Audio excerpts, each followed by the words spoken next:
biotech race is heating up, and China is pulling ahead. To discuss U.S. strategy, please welcome Michael Kuiken, Distinguished Visiting Fellow at the Hoover Institution, Drew Endy, Science and Senior Fellow at the Hoover Institution at Stanford University, and Eliot Chen, Staff Writer at The Wire, China.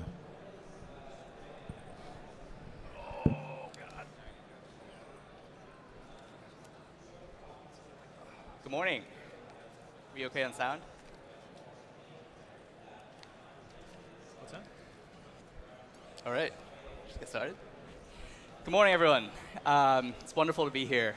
My name is Eliot Chen. I'm a staff writer with The Wire, China.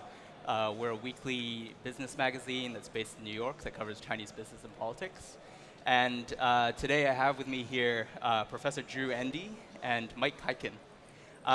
Professor Endy is a science fellow and senior fellow at the Hoover Institution.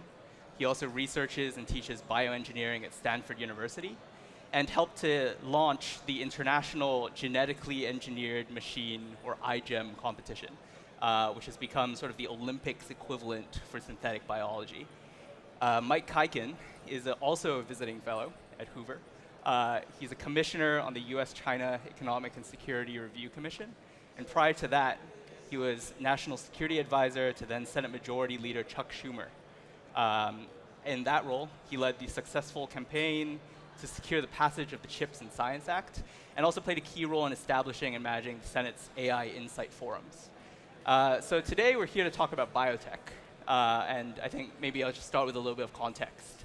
So for those of us that follow closely China's economic rise, a lot of the job these days is really about looking at different cutting edge and frontier technologies and looking at how the US and China are competing for global leadership in them. Biotech is certainly one of those areas. Both the US and China recognize that biotech is a critical sector for future economic growth, for healthcare innovation, and for national security. For a long time, the US led in research in the life sciences and biotech, with really cutting-edge innovation ecosystems and leading global investment firms. But China has rapidly scaled up its capabilities through both aggressive state support, talent recruitment programs, and large-scale investment in genomics, pharmaceuticals, and synthetic biology. You're all familiar with the DeepSeek moment that happened for LLMs in January. But in some ways, a similar moment actually happened that month as well for biotech at the JP Morgan Healthcare Conference in San Francisco, which is one of the most influential events for that industry, where a lot of the dominant headlines actually came out of there was about how China suddenly emerged as a leading innovator in therapeutics. And just last week, we saw this report from the Wall Street Journal about how US venture capitalists are now clamoring to tap into China's biotech prowess. And so, in short, there's this real concern that China is eating America's biotech lunch. And so, let's turn to our speakers now to discuss what to do about it. Drew, maybe I can start with you. What does it mean in real terms for the US economy, for its security and society, if the US loses its edge in biotech? And what's at stake if we get it wrong? First off, thanks, Eliot, for helping us tease this out. Biotech's gone to market, so one way to think about it is the economic footprint of genetic engineering. So genetic engineering is 50 years old. Is the audio not working? What's that? Louder. How's this? Is that good? Thank you. Biotech's gone to market over the last 50 years, and so you can think about the GDP and the biotech contribution to GDP. I think of it as the genetically engineered domestic product, or GEDP. It's hard to count because we don't do a good job of counting, which is a problem we need to fix still, but roughly it's about $1 trillion of economic impact in the United States, direct and indirect economic impact, and that's biotechnology being used to make food, medicine, and materials, roughly. That's gone from 0 in 1980 to about 5% of our economy by today. And the US is driving about 1 trillion on 4 trillion globally. So we got 25% of the GEDP globally. That's a pretty good spot to be in. However, when you look forward, it's expected that biology will become a general purpose technology, which means anything bioengineers can learn to encode in DNA can be grown when and where we need it. And so it's not only the things like food and fuel and medicine, it's other stuff biology can make. And if you slow down and look at what biology can make, it like makes hard stuff like teeth, or the sponges in the ocean make fiber optic cables. And suddenly you can think about it makes magnets. You know, there's these like magnetotactic bacteria that make arrays of magnets. It's like nuts, right? And so biology as a general purpose technology means perhaps the majority of the physical inputs to our economy by mid-century, which sounds like a long time from now, but 2050 is less than 9,000 days from now. The majority of the physical inputs to our economy could be grown, and so that $4 trillion number goes to 30, right? So now, from an economic perspective, the United States is sitting on one of $4 trillion, and the question becomes how much of 30 trillion do we want to have directly or within our friends and allies and partner nations? So that's one, economic competitiveness, economic flourishing. The second is security.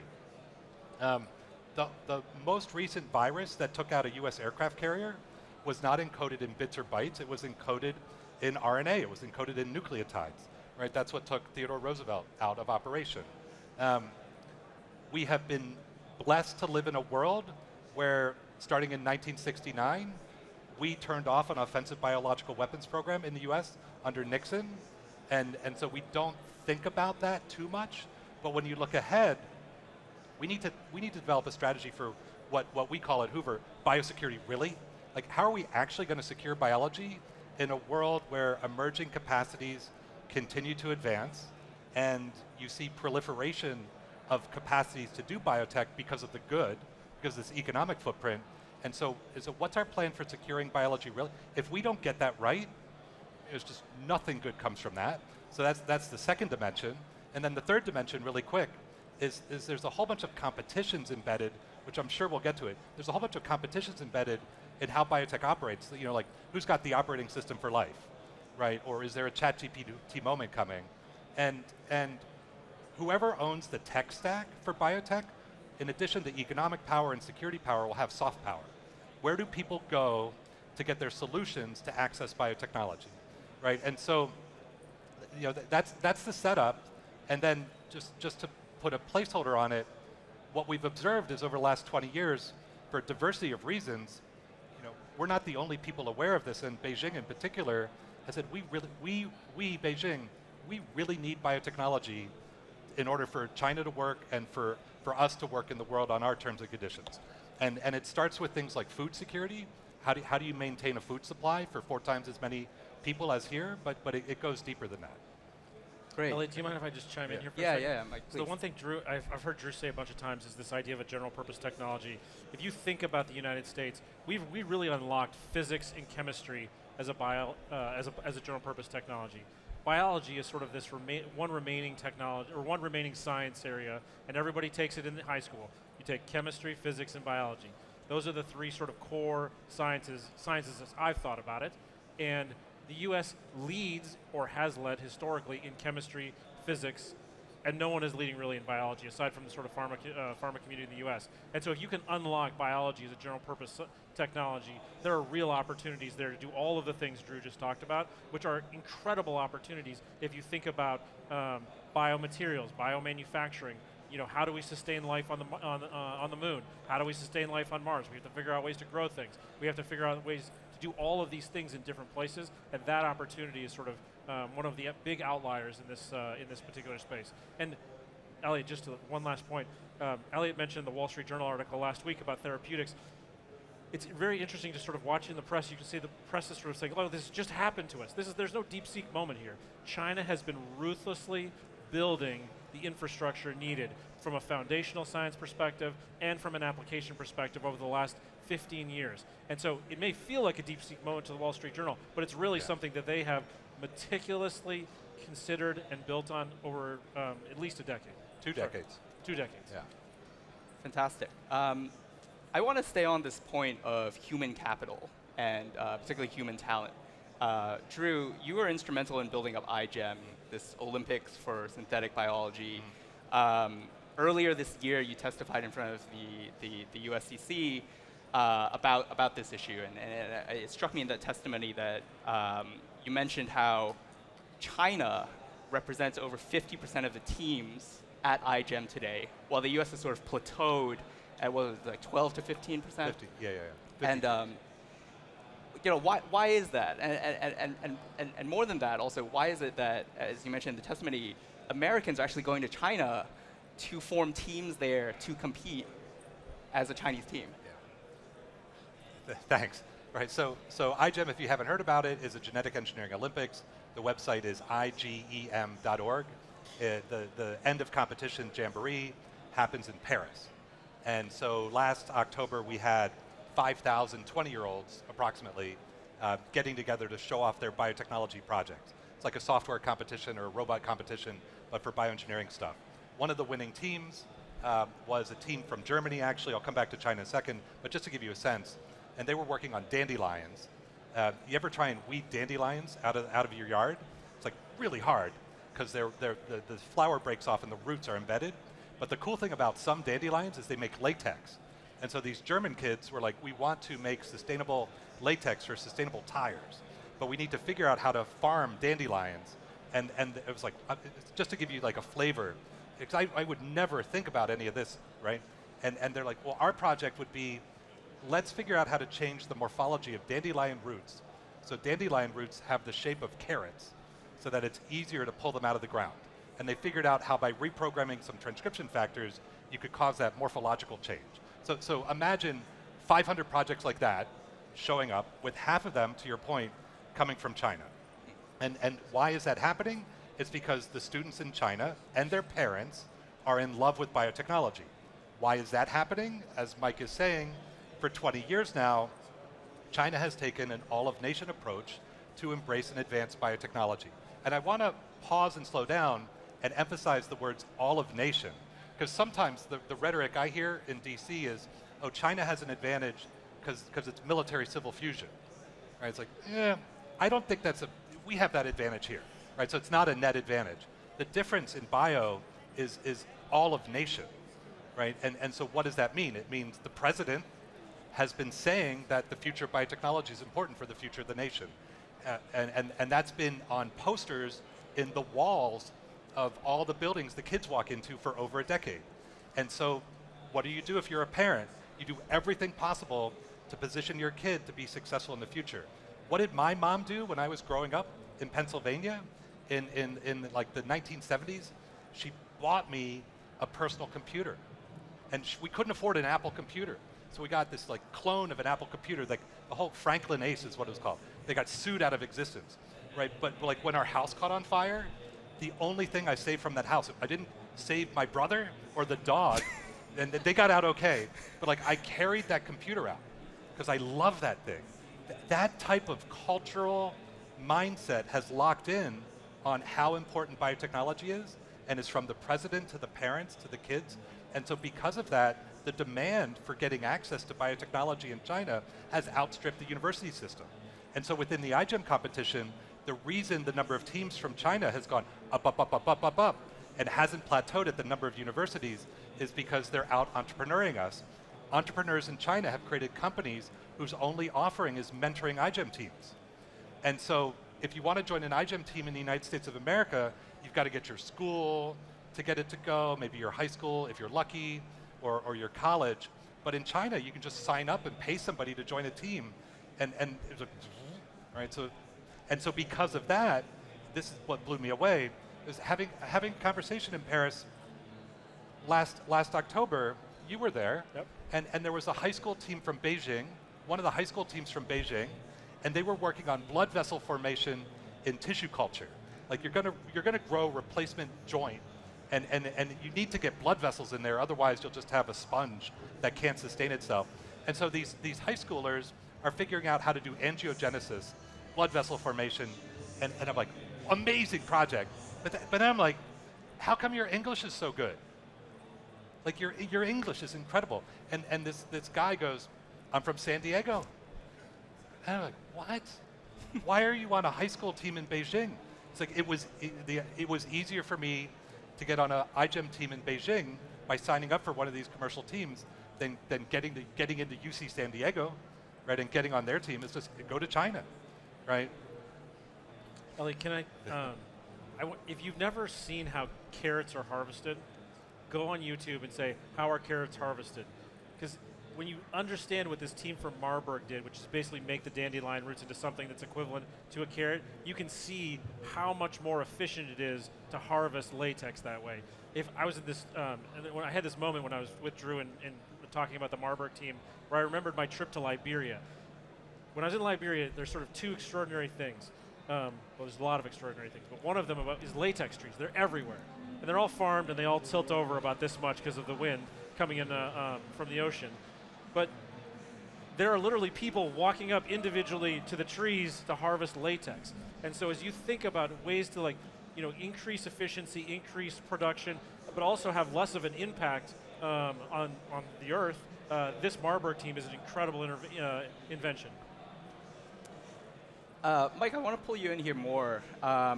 You've been a central force, really, in building the NatSec biotech community here in Washington. What do you think a serious US response to China's all-of-nation approach to biotech would look like? And are we even close to delivering one? I heard most of the question. So, listen, the way I always thought about this, we don't have an innovation workforce problem in the United States. We have an incredible workforce from an innovation perspective, both in the universities and in the private sector. And so a lot of times it's just thinking about how do I continue to drive that innovation cycle? So one of the pieces of legislation that I worked on when I was with Leader Schumer was something that originally started as the Endless Frontier Act. And the idea behind the Endless Frontier Act was to sort of pour resources into this foundational and application layers of research and development. Now, we were unable to deliver on some of the funding on the science piece, but the biggest piece of it is just driving money into that system and continuing to make sure that you're attracting talent, you're developing talent, and you're sort of building that workforce out, whether it's part of the national security community or in the civil side of the ledger. That's how I've thought about it, Eliot. I know Drew has a lot of feelings on this piece, so I'm going to pass the baton, Eliot, and let him riff on this one. Let me try and land 2 points. Number one, biotech is the area of emerging tech that has been most overdriven by immediate application. For the whole history of biotech, going back half a century, it's always been what disease can you cure first, or what other crisis problem can you solve? And biotech is the technology of last resort. If I could cure cancer by going to Ace Hardware, I'm doing it because that's going to work right away, right? And so we've never had a domain of emerging tech that's been so at risk of being overdriven by the application layer. And the reason that matters is the applications of biotechnology are boundless. And so when you go to appropriations and you're asking for money for applications of biotech, there's no end to how much money you'd request. Now, with every other emerging technology, the thing we've done well is we've invested in the foundations, just like Mike is saying. So think about ARPANET and packet switching. Think about strategic computing. Think about foundational investments in silicon wafer fabrication. With every other emerging tech, we've done well by taking the public treasure and putting it into the foundations, and then giving that away and letting the private sector light it up. But biotech's been out of order. We've taken our public treasure, and for reasons, like everybody wants the diseases cured, the appropriations have tended to go to the apps layer. So one thing we could do right away is, you don't have to change the numbers in the budget, but we just have to redirect where the money's going so we're supporting the foundations. What's an example of that? A strategic initiative to get better at building DNA. What disease does getting better at building DNA cure? Nothing, right? Except the meta disease that it's hard to cure disease, right? And if we don't lead the world in just this one example of a foundation of biotechnology, then we have to learn new acronyms. You've all heard TSMC, Taiwan Semiconductor Manufacturing Corporation. Have you heard SDMC, Shanghai DNA Manufacturing Corporation? Not yet, right? But one of the reasons China's pulling away is they're able to, through an authoritarian central investment mechanism, invest in these foundations. That's number one. Number two, biotech's like 1975 computing. The way I see biotech right now, it's like computing felt in 1975. We thought we knew what computing was. It's IBM mainframes, right? But that's not what computing was going to become. Computing was about to become personal and networked and pervasive. When we look at biotech today, we think it's big fermenters, big fields, food and medicine and fuel. That's not what's shaping up. The biotech of the future is pervasive, right? It's growing things you wouldn't imagine are growable. It's download and grow because we can get digital information representing the DNA code and deploy it where it needs to be grown. It's the opposite of industrialization. It's all sorts of different strategic dimensions. I don't think Beijing understands that particularly well yet. So if we wanted to move on from lunch and get to dinner, right, then we need to be thinking about how do we lead in the foundations of biotech, complementary to the applications, and how do we really grapple with the fact that biotechnology will become strategically distinct and different from what we know of biotechnology today, this sort of closed up, industrial only. Yeah, the one thing that, and Drew should talk about this, one of the things that I worked on with Drew when I was still with Majority Leader Schumer's office was talking to the Library of Congress about DNA storage. So like everybody knows we code in ones and zeros now, and everything is stored in ones and zeros. One of the real opportunities that biotech brings is actually coding in DNA. So think about your computer storage not being ones and zeros, or for folks that are old enough to remember the old floppy disk that was also coded in ones and zeros. Think about coding in DNA, and I can never remember the letters, which Drew will of course remind us. But like, there's real opportunity in terms of like, how do we make memory storage more efficient? Well, one of the places we can do that is actually using what we know and learn from biotech in that space. I'm expecting next year, on the 250th anniversary, the Library of Congress will have some of the nation's digital treasures encoded in synthetic DNA displayed for the public to see. I dearly hope that comes true. Drew, a few months ago, you told Mike and the commission that if the US is going to compete seriously, it needs to do so in the next 1,000 days. What's the reason for that urgency? And what happens if the US squanders that time? So really quick, there's different types of competition, right? You can have a convergent competition where we're all rolling along, and if we fall behind, no big problem, we catch up later. Everybody converges to the same end state. There's another type of competition, a divergent competition. When you get a lead, that lead accumulates advantage and you accelerate away from your competition. And so if you fall behind, you have to work harder to catch up. And if you fall too far behind, you're never going to catch up. That's a divergent competition. And then there's winner-take-all competitions. You just got to get there first, right? So biotech's got, unfortunately, divergent and winner-take-all competitions. What do I mean by that? As we get better at engineering biology, that lets us get better at engineering biology. Just like as we got better at building computers, those computers helped us build better computers by electronic design automation and other things computers could help with. The most recent research paper I'm reading on DNA synthesis came out of Shanghai on Saturday. It's a preprint, and it's talking about using DNA to build DNA, and it's reporting in advance where DNA construction would get 10,000 times more affordable with this new method. Right, and so it's like the better we get at building with DNA, the better we're going to get at building with DNA. So that's why there's this accelerating diverging race. And then there's these winner-take-all prizes. Sputnik, Unix, the PC, ChatGPT. It's not just like, where's the chat? It's like all these things. Who's going to get to these prizes first? Who's going to build a cell first? Right? Who's going to create an operating system for life first? Who's going to routinize biotechnology workflows? Whoever gets these prizes will create coordination solutions. And if the answer is Shenzhen, guess where my students are going? We're going to Shenzhen to get our biotech solutions. So that's why these next 1,000 days are critical. You can see stacked up in front of us a divergent race that's accelerating away, and these winner-take-all prizes that are right in front of us, and we're still just like herpa-derpa. I've been able to have 14 meetings in the US talking about building cells. I've been able to get 0 funding to build cells. It's nuts, right? Whereas there's a fully operational battle station in Shenzhen, like chomping at the bit to go build it. So that's where this 1,000 days thing's kicking in. The one thing I would chime in here is one of the things there was a number of things I worked on when I was with Leader Schumer. One of them was all of the sanctions related activity with respect to Huawei. One of the things I worked on towards the end of it was something called Biosecure, which was focused on going after BGI and some of the Chinese firms that are especially good in biotech. One of the things that I've sort of thought about as I've left is, these things in the moment feel very good, and they're important to do, and they're important to deploy our export control capabilities and enforcement tools.